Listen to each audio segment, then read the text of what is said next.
Guess we're really doing this, huh? This is what I've come to the conclusion of over, many thoughts, many sleepless nights. This is what I think is best.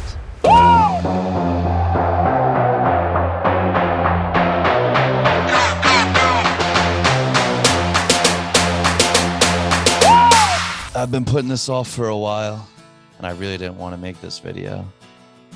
It sucks. And I'll explain why I made this decision, what's bringing me to this point where I'm at, why I'm saying what I'm about to say, and what I got in plan for the future.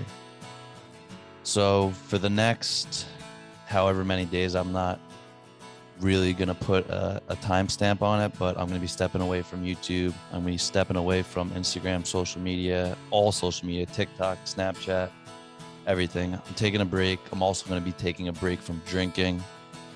Now, when people make these kind of videos or say those things that they're stepping away from drinking and social media, it's usually because something went really wrong or they're spiraling out of control and they can't put a stop to whatever they're doing, or they're in a bad place. And it's funny because that's exactly the opposite of how I feel.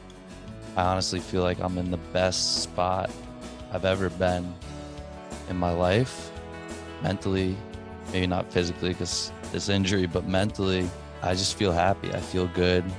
This YouTube stuff has really changed my life. I've said it a million times and I'll say it again because it has gave me that purpose I needed. And I'm going to be stepping away from it for a little bit for a couple reasons. I've been writing some things down over the past couple days to explain myself a little better. I wanted to do this because I have a big change coming in my life, a big job change. I can't really say too much about it. I can't really go into detail. Not allowed to speak on it.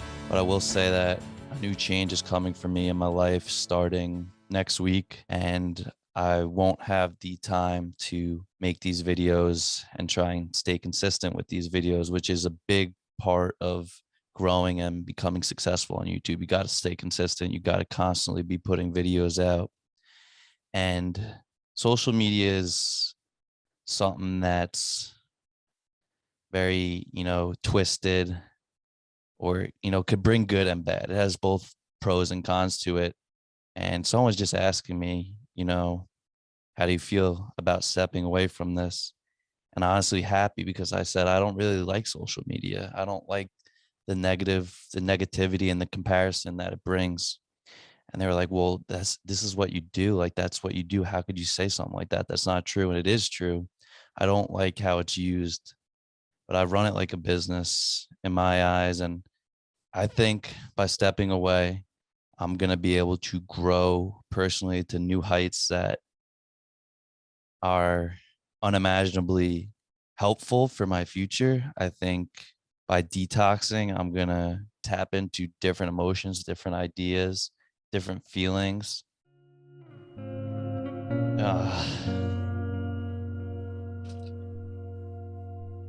With social media, I've felt that I've had to be fake to some extent, right? You got to sell whatever it is that you're putting out. You got to make people want to click onto your videos. You got to make it interesting. And with what we're competing in the social media world today, if you haven't noticed already, negativity is the number one seller here in 2022, 2021, 2020.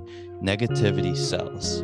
Drama sells. Beef sells. Fighting sells. Anything with a negative connotation sells because people are interested. They want to know what happens. It's the same thing with, the news and the media, and we're all guilty of it, clicking on something that's negative because we want to know more. And there's just something in our heads. Why I started this whole thing was to travel and, just document my life. And if people were interested in it, God bless. And if they weren't, so be it. The views haven't been anything crazy, and we've only been at it for a year, but we're averaging around 250 to 300 views on every video, which is not terrible.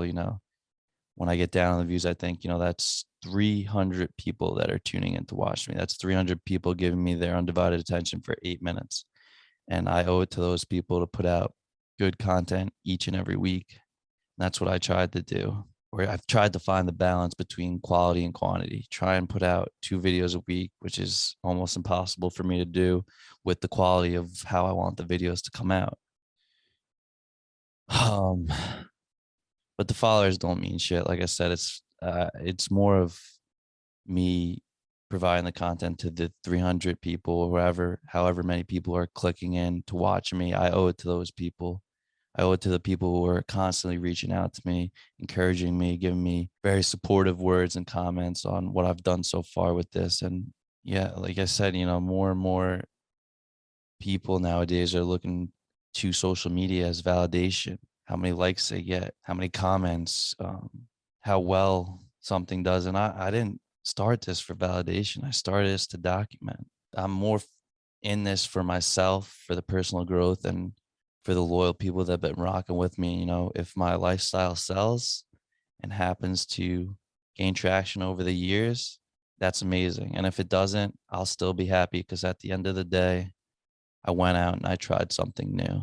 I went out and did something that is very judgmental by other people. And it was very hard at first to do what I was doing and think, oh, what are people going to think of me? But when you go down that path, you'll never get anywhere. If you're afraid to fail, or if you're afraid of what other people think, you'll never do anything successful in life. And that may come off as harsh. The most fearless people are the most successful people. And I'm not calling myself the top dog of being fearless, but I've grown to block out some of that stuff. And don't get me wrong, it still crosses my head, still, fucks with my head. And I still have those thoughts of, oh, what if, or what is this person thinking? But, less and less those thoughts, because I've calloused my brain through my self-improvement, my self-help stuff, reading books, really trying to get to learn more about myself. And that's helped me block it out. And, it's hard to talk in front of the camera and try and be yourself without being fake, or without trying to be someone you're not. Everyone's chasing viral moments, and everyone talks about, the big break of a viral moment, and it'll come. But if you notice people's viral moments, they come and go. The 15 seconds of fame, the 1 year of fame, the Island Boys are hot now, but guarantee you no one's going to be talking about them in 2-3 years. Dogface 208, who we had on the podcast, nothing against the guy, but, had his 15 seconds of fame, and it's like, you don't hear about him now. I'm not chasing that 15 seconds of fame. I want to gradually grow and gain traction over the years. I'm not looking to blow up in 1 year. I really don't have a choice. But the people who grow gradually over the years, Nelk Boys, Danny Duncan, have proven that formula for success, or that growth, has made them some of the most successful YouTubers. But the good news is, in no way, shape, or form is this the end of Daily Dose. In no way, shape, or form am I quitting. I am not done, and I will never give up on this. And we will be back April 1st.